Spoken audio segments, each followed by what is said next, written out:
성경 찾아서 같이 공부하도록 하겠습니다.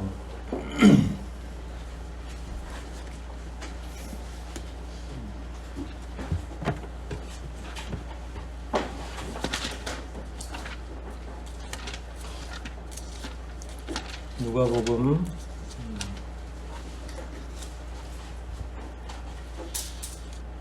6장이죠. 20절부터 지난주에 19절까지 하고 20절이 조금 내용이 중요하다고 해서 20절 안 하고 갔습니다. 20절 먼저 읽고 하나씩 공부해 보도록 하겠습니다. 누가복음 6장 20절 우리 먼저 함께 20절만 함께 읽겠습니다. 읽기를 시작합니다. 예수님은 제자들을 보시며 이렇게 말씀하셨다. 가난한 너희는 행복하다. 하나님의 나라가 너희 것이다. 아멘.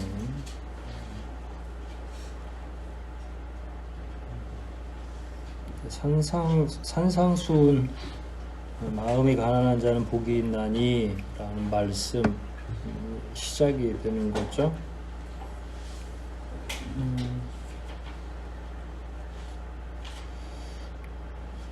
진짜 아무리 은유적인 표현이라고 해도 가난한 사람이 행복할 수가 있을까? 가난한 사람이 행복할 수 있을까요?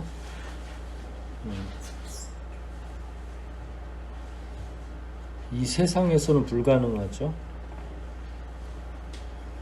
그래서 도입된 개념이 뭐예요?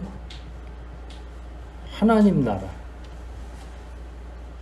그러니까 이 땅에서는 가난한 사람이 힘도 없고 능력도 없고 먹을 것도 없고 그 뒤에 이제 계속 오늘 살펴야 될 내용이 이제 굶주리는 거, 애통하는 거 이런 것에 관해서 이야기할 텐데 이 땅에서는 꼭 자본주의만의 문제는 아니고 가난한 자가 그 부유하게 살아갈 수 있는 방법이 불가능하다, 없다 이렇게 표현된다면 가난한 너희는 행복하다, 하나님의 나라가 있기 때문에 뭐 이렇게 표현할 수가 있는 거죠. 그래서 우리가 위로가 되고 이 땅에서도 힘을 내서 살아갈 수가 있는 거죠. 만약 하나님의 나라라는 개념이 없다면 계속 가난한 자는 가난하게 살 수밖에 없는 사다리를 타고 올라가도 올라갈 수가 없는 이런 각박한 세상에서는 희망이라고는 하나도 없을 수 있겠죠. 그러나 예수님이 구원을 우리에게 주러 오셨고 또 하나님의 나라를 주러 오셨으니까 그렇게 연결해 나가야 되는 거고요. 그러면 가난하지 않은 사람은 부자라고 이야기하죠. 이제 산상수훈에서도 그렇고 신약 성경에 계속 대조적인 개념으로 있는 거죠. 그럼 부자는 어떤 사람이에요? 이 당시에 누구가 부자에 속해 있을까요? 이 당시에 부자라고 하면 뭔가 뭐 똑같아요. 예전이나 지금이나 권력을 가지고 있거나 경제적인 기득권을 가지고 있거나 이런 사람들 이 사람들은 부유하죠. 이 땅에서. 하지만 하나님의 나라는 가지고 있지 못하죠.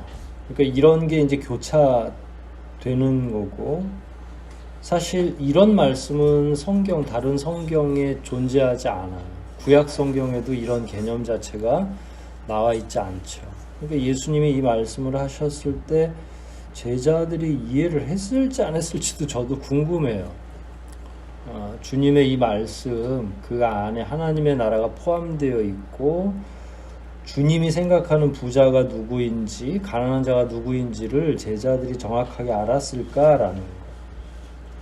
또 하나는 하나님의 나라라는 개념을 말씀을 했잖아요. 근데 하나님의 나라는 그동안 이미 이스라엘 사람들은 그냥 이스라엘이라고 하는 국가가 하나님의 나라라고 생각해 왔을 거예요.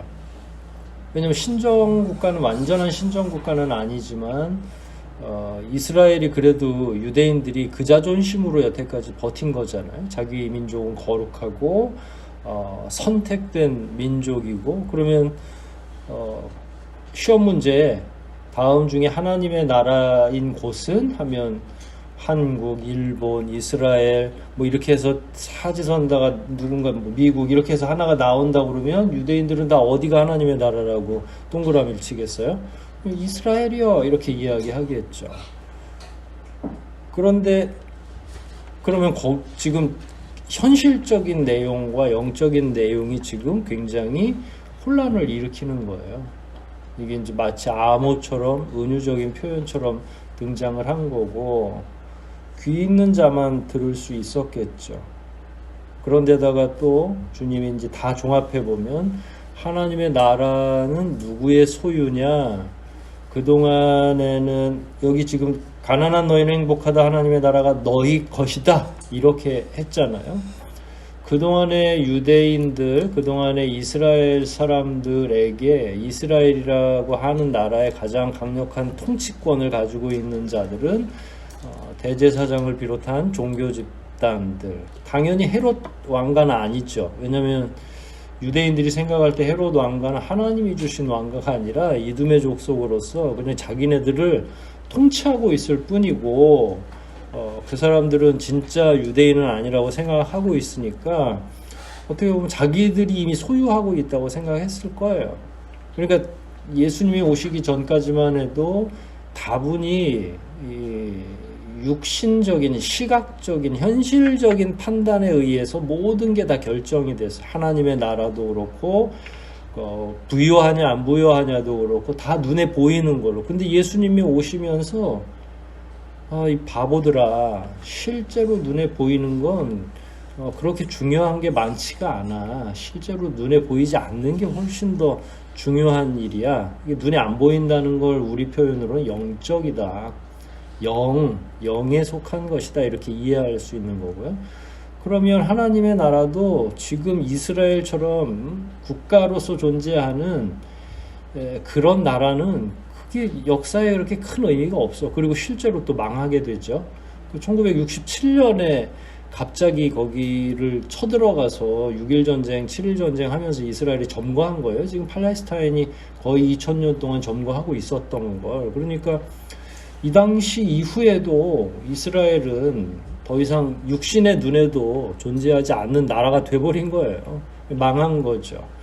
그러나 예수님이 말씀하시려고 이렇게 왔을 때 진정한 하나님의 나라의 주인은 누구인지, 진정한 하나님의 나라는 누구의 소유인지, 누가 그때 진정한 나라의 참된 주인으로서 존재할 것인지, 이런 것들이 종합적으로 선포되고 있는 거예요.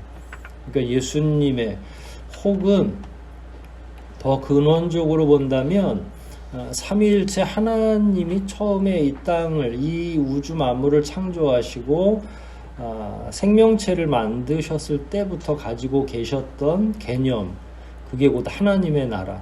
가장 축소됐을 때는 에덴 동산, 거기는 하나님의 나라였던 거예요. 그때는 공간적인 개념, 육체적인 개념과 영적인 개념이 동일했죠. 그런데 인간의 범죄로 말미암아 하나님의 나라 계획이 거기에서 깨져버린 거예요.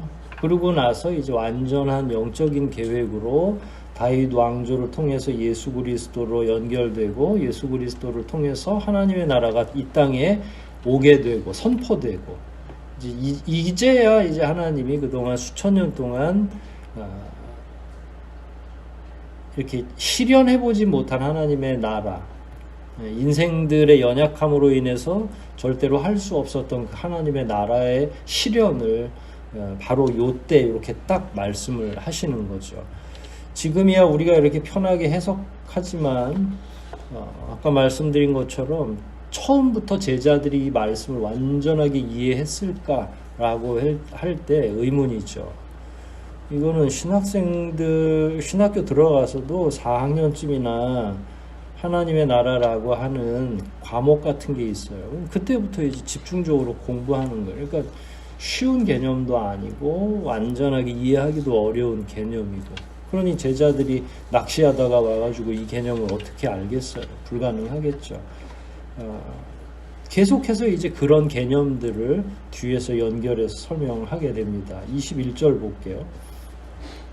사실 요 구절도 그렇게 쉬운 구절은 아니죠. 21절 한번 읽어볼까요? 지금 굶주리는 시작. 지금 굶주리는 너희는 행복하다. 너희가 배부르게 될 것이다. 지금 너희는 행복하다. 너희가 얻게 될 것이다.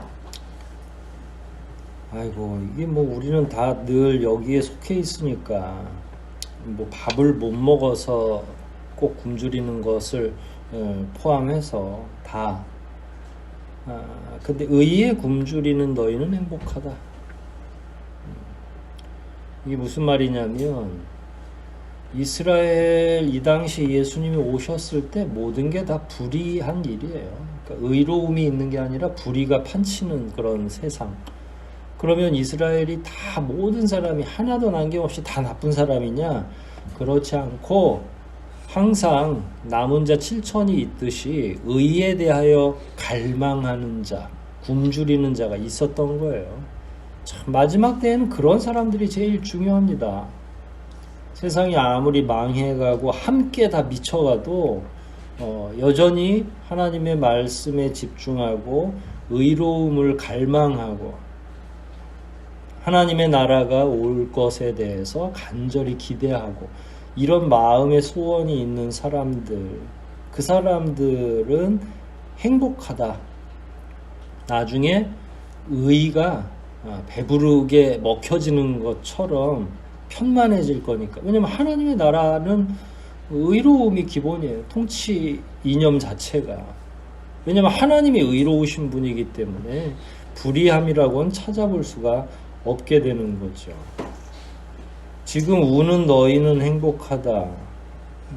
사실 굶주리는 거나 우는 거나 어떤 사람이 자발적으로 계속 굶주리고 싶어요? 어떤 사람이 계속 애통한 가운데 머물고 싶겠어요? 굶주린 사람들의 꿈은 뭐예요? 배불리 먹는 거죠. 간절함이 있다는 거예요. 우는 사람도 마찬가지고. 근데 여기 둘 다 비자발적 상황인 거는 뭐냐면, 주님이 왔을 때 그만큼 많은 사람들이 다양한 결여를 느끼고 있는, 의로움에 대해서든 또 정의로움에 대해서든 폭력적이고 고통스럽고, 종교 지도자들이 도리어 백성들을 먹이 삼아서 자기들의 배를 불리고 있었으니까. 근데 이건 비자발적이란 말이에요. 그러니까 내가 하고 싶어서 그렇게 당하고 있는 게 아니라 구조 자체가 완전히 모순적으로 운영되고 있는 거죠. 그때 그 비자발적인 상황이 하나님의 나라가 도래함으로써 끝난다는 거죠. 이미 앞절에서 하나님 나라가 도래하는 것, 가난한 자들의 소유가 되는 것, 이런 걸 미리 말씀을 하셨으니까 이제는 미래적으로 보면 너희가 배부를 것이고 너희가 웃게 될 것이다 라는 거예요. 이거를 당시의 정치, 종교 지도자들과 분리해서 생각할 수 있느냐? 분리할 수 없어요. 왜냐하면 24절 지나면서는 딱 지적을 해요. 24절에 그러나 너희 부유한 사람들에게는 불행이 닥칠 것이다. 이렇게 이야기하고 있어요. 누군가 부유한 사람이 있다는 거예요. 현실적으로. 그거는 아까 말씀드린 것처럼 우리가 내내 신약을, 특히 복음서를 설명할 때마다 제가 다 얘기하는 내용이잖아요. 그러니까 명확하게 이건 구조화되어 있는 당시 사회를 예수님이 지적한 것이다. 이렇게 이해하시면 될 것 같아요. 결국은 이 시대에도 마찬가지죠. 정치가 아무리 잘한들 정치죠. 정치인들이 하나님의 나라를 가져다 줄 수 있겠어요? 불가능하죠. 왜냐하면 목표 자체가 틀려요. 정치 혹은 정당의 목표는 정권의 획득에 딱 나와요. 그냥. 우리의 목적은 뭐야? 우리의 목적은 하나님 나라죠. 그러니까 달라요. 정치인들이 아무리 복지 제도를 신경 써주고 우리에게 매월 막 200만 원씩 준다고 해도 우리의 불행은 끝나지 않을 겁니다. 여전히 그 가운데에서도 또 여전히 계급이 생길 거고 그 가운데에서도 여전히 부익부 빈익빈의 사회가 계속 될 거다. 그러니까 그런 걸로는 해결할 수가 아예 없다라고 하는 게 이제 결론에 다다르는 거죠. 결국 뭐가 해결해요? 하나님의 나라가 회복되는 거, 도래하는 거, 완전해지는 거, 이거밖에는 없는 거죠. 22절과 23절을 같이 좀 읽어볼게요. 22절, 23절입니다. 시작.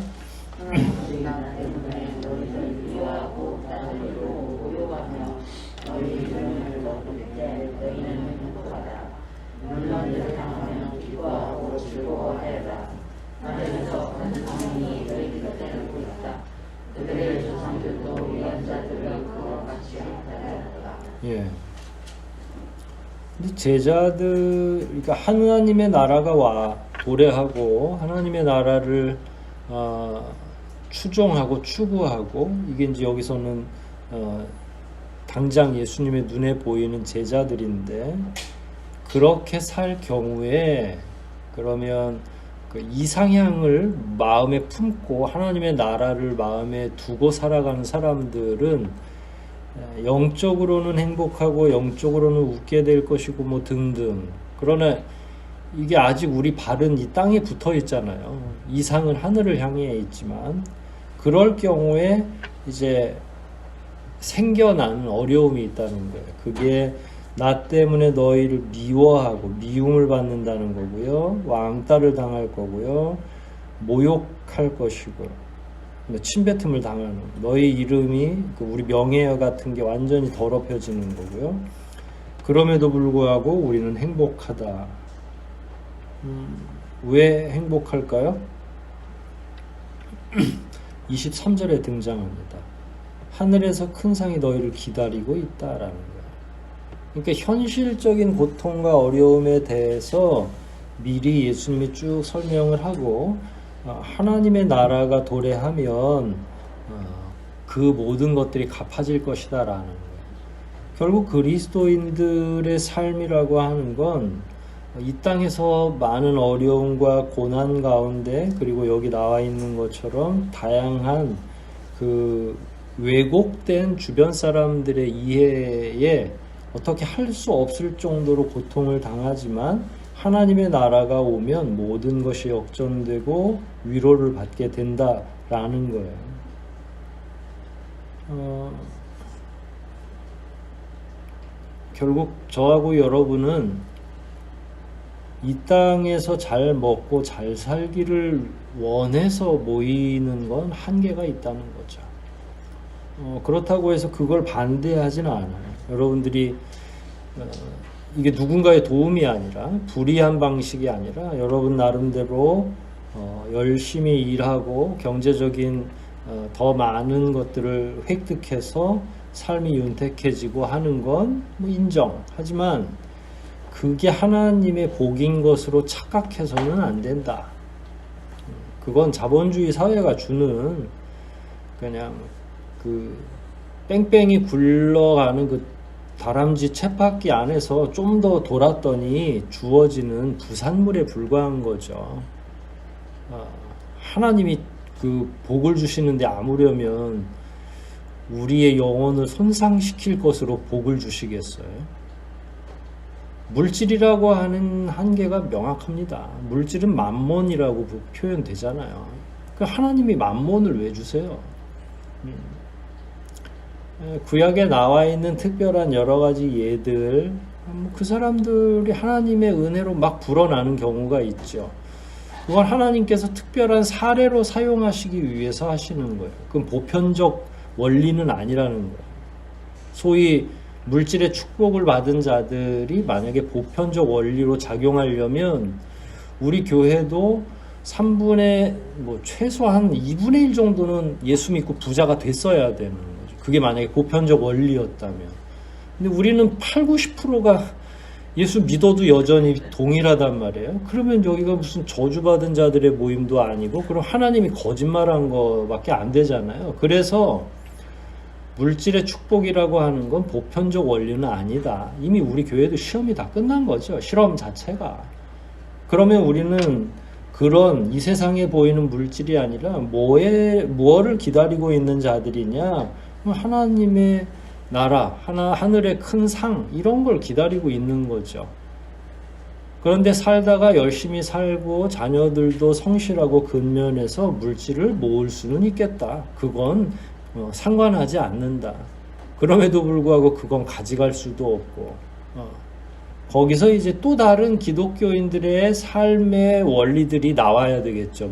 그 물질을 어떻게 활용할 것인지, 기증할 것인지, 자녀들한테 유산으로 남길 것인지, 뭐 이런 것도 사실은 파생되는 그리스도인들의 철학, 세계관에 속하는 거잖아요. 그러니까 부가적으로 나가면 그렇게 된다는 거예요. 그러나 우리는 여하튼 하나님의 나라, 그리고 그 하나님의 나라의 도래로 말미암아 유익을 얻을 자들이니까 좀 더 기다릴 필요가 있고요. 또 하나 여기서 중요하게 생각하는 건 그들의 조상들도, 이거는 이제 24절에 연결돼요. 분명히 누군가를 지칭하고 있는 거죠. 어떤 자들이 있는데 그들도 예언자들을 그와 같이 학대했다.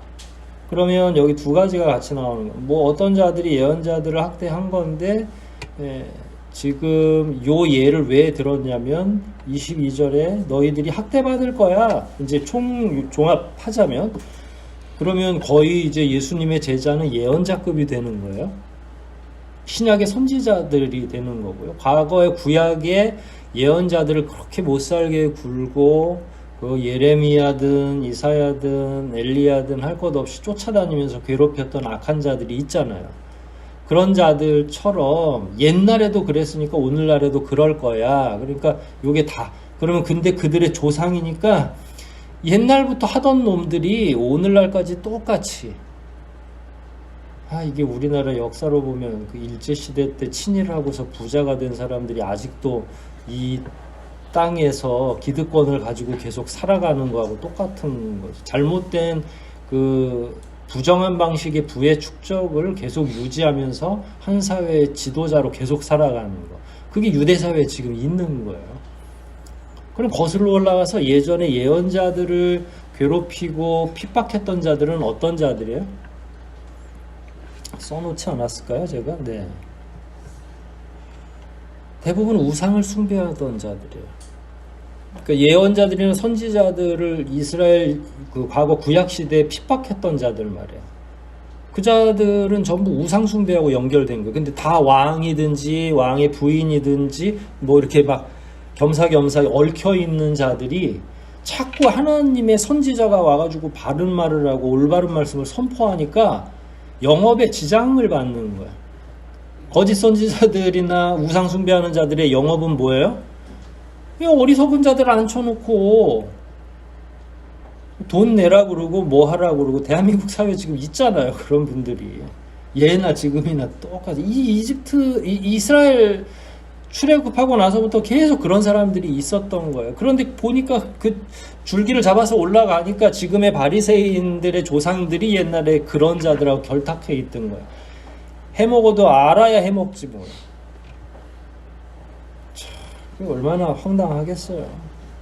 그러니까 이건 예언이면서 동시에, 예수님 예언이거든요. 너희들이 이렇게 당할 거야. 옛날에도 당했어. 예언이면서 동시에 참 씁쓸하죠. 세상이 안 변합니다. 악한 자들은 여전히. 그래서 하나님의 나라의 개념이 따로 있는 거예요. 가능하면 하나님도 편하게 하실 거면 지금 현재 이스라엘에다가 하나님 나라를 이렇게 재건축하시겠죠. 그런데 왜 재건축이 안 돼요? 이런 자들이 계속 있기 때문에. 재건축해놓으면 또 낼름 그것까지도 다 이놈들이 받아먹을 거라. 그러니까 하나님의 나라는 그런 방식으로는 주어져서는 안 되겠다라고 하는 거예요. 자, 그래서 24절로 넘어갑니다. 24절, 25절도 같이 읽어야 돼요. 같이 읽습니다. 그러나 시작. 그러나 너희 부유한 사람들에게는 불행이 닥칠 것이다. 너희는 이 세상 지금 배부르게 먹고 지내는 자가 때문에도 너희는 굶주리게 될 것이다. 지금 먹는 자들아 너희는 슬퍼하는 것이다. 네.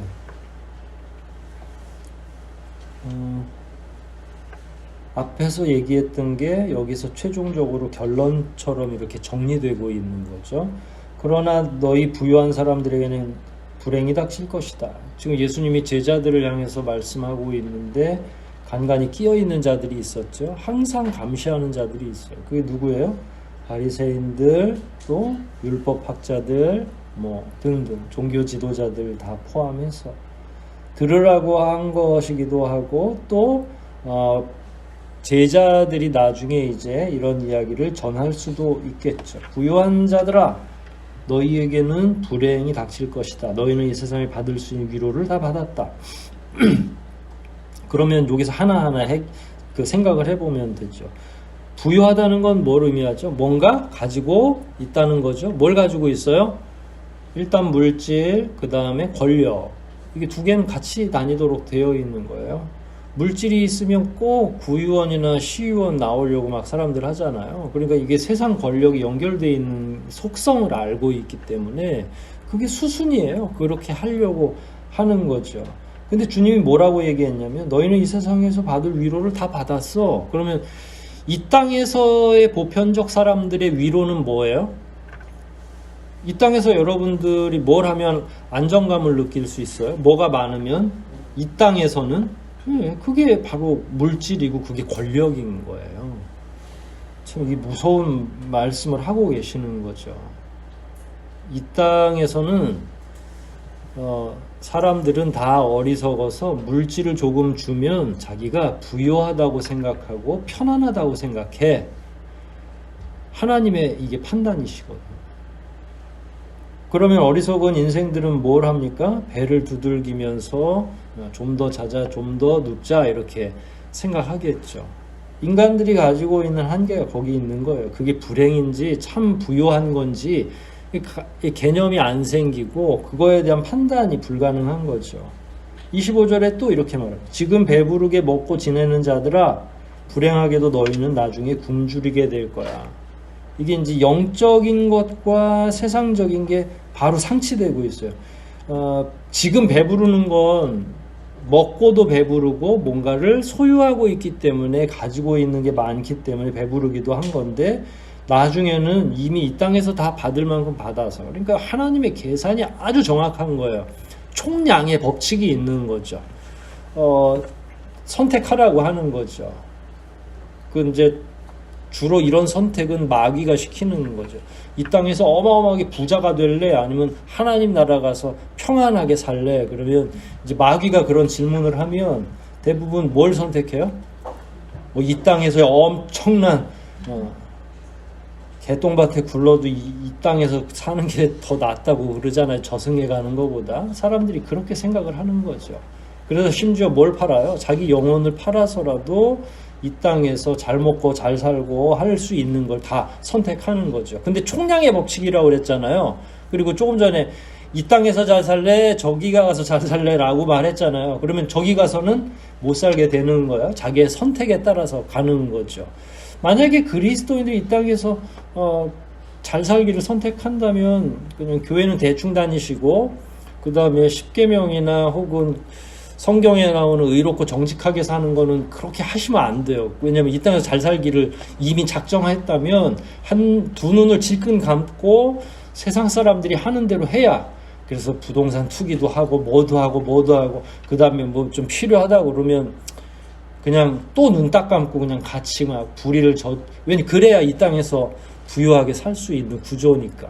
예수님이 세상을 모르겠어요? 예수님이 딱 봤는데 이 땅이 지금 이렇게 돌아가고 있구나라는 걸 모르시겠냐고. 당연히 아시죠. 근데 우리는 뭘 선택한 거예요? 우리의 선택은 뭐예요? 이게 제일 큰 문제인 거죠. 그러니까 구도적으로는 비자발적으로 가난이 선택되어진 거예요. 내가 막 기꺼이 이 땅에서 가난을 무릅쓰고 하나님 나라를 알고서 선택한 게 아니라, 그래서 가난한 자들이 교회에 많이 옵니다. 거기다가 복음을 지금 억지로 맞추는 게 아니라 여하튼 하나님이 총량을 주시려고 양쪽에 이 땅에서든 하나님의 나라에서든 이거를 깨달으면서 그리스도인으로 살아가는 것과 그냥 못 깨닫고 가난하면서 그리스도인으로 살아가는 건 천지 차이예요. 그리스도인으로 살아가면서도 불행하고 가난하다고 여기는 사람들이 얼마나 많겠어요. 그쵸? 그게 못 깨달았기 때문에 그런 거잖아요.